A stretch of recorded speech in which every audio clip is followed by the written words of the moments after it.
যেহেতু সংস্কার কি চলমান প্রক্রিয়া, সংস্কার ও নির্বাচন প্রক্রিয়া দুটোই একসাথে চলতে পারে। সংস্কারের উদ্দেশ্য হল জনগণের জীবনমানের উন্নয়ন, জনসাধারণ জীবন ও সম্পদের নিরাপত্তা বিধান এবং জবাবদিহিতা ও আইনের শাসনের নিশ্চয়তা বিধান করা, সর্বোপরি দেশের স্বাধীনতা সার্বভৌমত্বকে সুরক্ষিত করা। সংস্কার আগে নির্বাচন পরে কিংবা নির্বাচন আগে সংস্কার পরে এই ধরনের অনাবশ্যক বিতর্কের কোনো অবকাশ নেই। যেহেতু সংস্কার কি চলমান প্রক্রিয়া, সংস্কার ও নির্বাচন প্রক্রিয়া দুটোই একসাথে চলতে পারে। রাজনৈতিক দলগুলোর ঐক্যমতের ভিত্তিতে একটি চার্টার অফ রিফর্মস সংস্কার সনদ তৈরি হতেই পারে। নির্বাচিত সরকার পরবর্তীতে যা বাস্তবায়ন করবে। এমত অবস্থায় এখন অন্তর্বর্তী সরকারের মূলত করণীয় হচ্ছে একটি সুষ্ঠু, অবাধ ও গ্রহণযোগ্য নির্বাচন অনুষ্ঠানের লক্ষ্যে ঐক্যমতের ভিত্তিতে প্রয়োজনীয় সংস্কার শেষে দ্রুত একটি অবাধ ও নিরপেক্ষ জাতীয় নির্বাচন অনুষ্ঠানের আয়োজন করা এবং নির্বাচিত সরকারের নিকট দায়িত্ব হস্তান্তর করা। নির্বাচিত সরকার জনগণের কাঙ্ক্ষিত ঐক্যমত্যের সংস্কার সমূহ সম্পন্ন করবে, কেননা জনগণের নিকট দায়বদ্ধ ও ন্যায় বিচার এবং সুশাসন নিশ্চিত করতে অঙ্গীকারবদ্ধ নির্বাচিত সরকারের পক্ষেই গ্রহণযোগ্য সংস্কার সম্পাদন করা সম্ভব।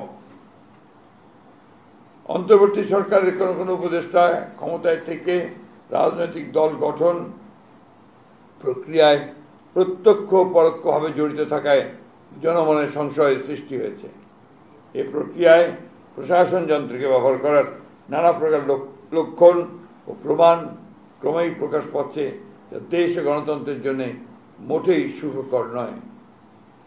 প্রিয় সাংবাদিক ভাই ও বোনেরা, জাতীয় ঐক্যমত্য কমিশন কর্তৃক প্রেরিত স্প্রেডশিটে যে অপশন পছন্দগুলোর ঘরে ঠিক চিহ্ন দিতে বলা হয়েছে, তাতে একটি বিষয়ে প্রতিবাদ হয়েছে যে বিষয়গুলো প্রস্তাব আকারে আসতে পারত তা প্রস্তাব না রেখে লিডিং কোশ্চেনের আকারে হ্যাঁ বা না উত্তর দিতে বলা হয়েছে। যেমন প্রস্তাবগুলো গণপরিষদের মাধ্যমে বাস্তবায়ন চাই কিনা হ্যাঁ বা না বলুন, কিন্তু প্রথমে সিদ্ধান্ত আসতে হবে যে গণপরিষদের প্রস্তাবে আমরা একমত কিনা। একইভাবে গণভোট ও গণপরিষদ এবং আইনসভা হিসাবে নির্বাচিত সংসদের মাধ্যমে প্রস্তাবগুলো বাস্তবায়ন চাই কিনা ইত্যাদি হ্যাঁ বা না বলুন। সংবিধানের প্রস্তাবনার প্রিএম্বল মতো অতি গুরুত্বপূর্ণ বিষয় সংস্কার কমিশনের সুপারিশে থাকলেও তাই স্প্রেডশিটে উল্লেখ করা হয়নি। স্প্রেডশিটে 70টির মতো প্রস্তাব উল্লেখ করা হলেও মূল প্রতিবেদনে সুপারিশের সংখ্যা প্রায় 123টির মতো। একইভাবে নির্বাচন ব্যবস্থা সংস্কার কমিশনের মূল প্রতিবেদনের 150টির মতো সুপারিশ তুলে ধরা হলেও স্প্রেডশিটে মাত্র 27টি বিষয় উল্লেখ করা হয়েছে, তার মধ্যে অধিকাংশই সংবিধান সংস্কারের সাথে সংশ্লিষ্ট।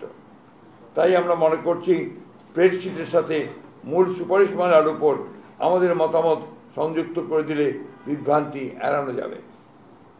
জাতীয় ঐকমত্য কমিশনের স্প্রেডশিটের অবস্থা এবং কমিশনের সদস্যদের বিভিন্ন সময়ের বক্তব্য ও বিশেষ কয়েকটি রাজনৈতিক দলের বক্তব্য বিবৃতির মধ্যে মিল পাওয়া যায়, যাতে জনমনে প্রশ্নের জন্ম দিতে পারে যে সকল বিষয়গুলো যেন একটি পূর্ব নির্ধারিত কর্ম পরিকল্পনার অংশ, যা গণতন্ত্রের স্বার্থের পক্ষে কিনা সেটা বলা মুশকিল। সুপারিশমালাসমূহ পর্যালোচনায় প্রতীয়মান হয় যেহেতু ভবিষ্যতে অনির্বাচিত ব্যক্তিদের রাষ্ট্রীয় দায়িত্বে নিয়োগের অযৌক্তিক প্রচেষ্টা রয়েছে, যা অনভিপ্রেত।